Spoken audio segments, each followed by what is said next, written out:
ketika iman naik dan turun. Masalah bertambah dan berkurangnya iman, pasang surutnya iman, ini adalah perkara yang memang terjadi. Karena iman itu bertambah dengan kebaikan-kebaikan yang kita lakukan, dan berkurang dengan perbuatan-perbuatan maksiat yang dilakukan oleh manusia. Maka kiat untuk menjaganya tidak lain yang pertama dan paling utama adalah berdoa kepada Allah Subhanahu wa Ta'ala. Karena Allah lah yang Maha Kuasa untuk selalu menguatkan hati kita di atas kebenaran.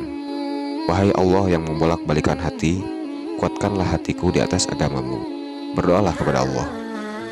Karena bertambahnya iman dan berkurangnya iman itu ada sebabnya. Sebab-sebab yang menambah iman sebaiknya kita tambah agar iman kita semakin kuat. Seperti menghadiri majelis ilmu, melakukan kebaikan-kebaikan, bergaul dengan orang-orang baik dan soleh, dan hal baik lainnya.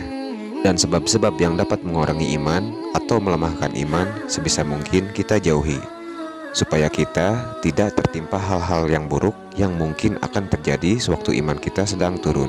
Kemudian kita persiapkan diri kita untuk menghadapi kemungkinan terjadinya penurunan iman pada diri kita dengan cara kita berteman dengan orang-orang yang baik, yang kemudian kita membuat komitmen atau kesepakatan bersama mereka.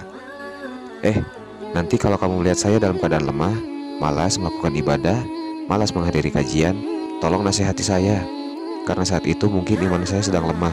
Mungkin saya tidak akan sempat minta nasihat karena iman saya sedang lemah, sedang banyak kelalaian, tipu daya syaitan.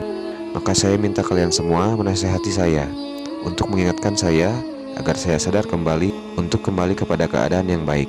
Ini manfaatnya berteman karena Allah, saling mencintai karena Allah, bersaudara karena Allah. Kemudian kita memperbanyak kondisi-kondisi atau situasi-situasi yang memudahkan kita untuk mengingat kepada Allah Subhanahu wa Ta'ala. Dan selagi kita masih rasakan iman kita kuat, kita perbanyak keadaan-keadaan seperti ini. Misalnya, kita dalam rumah bersama keluarga kita.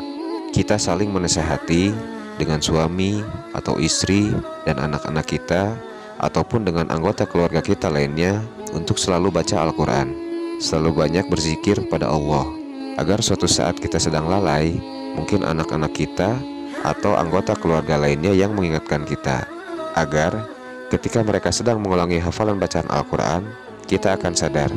Atau oleh teman-teman kita, misalnya seorang laki-laki dengan teman kerjanya.